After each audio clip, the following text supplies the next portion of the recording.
সাবেক প্রধানমন্ত্রী ও আপসহীন নেত্রী বেগম খালেদা জিয়ার জানাজা সম্পূর্ণ হয়েছে। জানাজার পর এক হৃদয় বিদারক দৃশ্য।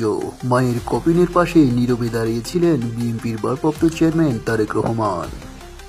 তবে তার পাশে একই কাতারে দেখা যায় দেশের জনপ্রিয় ইসলামিক বক্তা ডক্টর মিজানুর রহমান আজারী, সেই সাথে মামুনুল হক সহ রাজনৈতিক অঙ্গনের শীর্ষ ব্যক্তিদের। এই জানাজা যেন শুধু একটি বিদায় নয়, এটি ছিল একটি ইতিহাস যেখানে রাজনীতি ও দিনের পথ এক কাতারে এসে মিলেছে। তবে যে নেত্রী আজীবন আপোষহীন ছিলেন, সেই মুহূর্তেই তিনি যেন সব বিভাজন ভুলিয়ে দিলেন। সব রাজনৈতিক দল, সব আলেম ওলামা, সব মতের মানুষকে এক কাতারে দাঁড় করিয়েই গেলেন।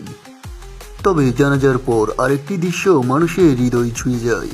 জনপ্রিয় ইসলামিক বক্তা ডক্টর মিজানুর রহমান আজারী নিজ কাঁধেই তুলে নিলেন এই আপোষহীন নেত্রীর কফিন। তবে এমন দৃশ্য দেখেই বোঝা যায় ক্ষমতা নয়, পদ নয়, মানবিকতা ও সম্মানই শেষ পরিচয়।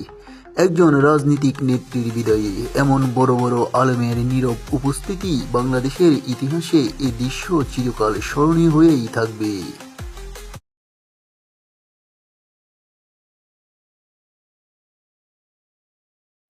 BD breaking news.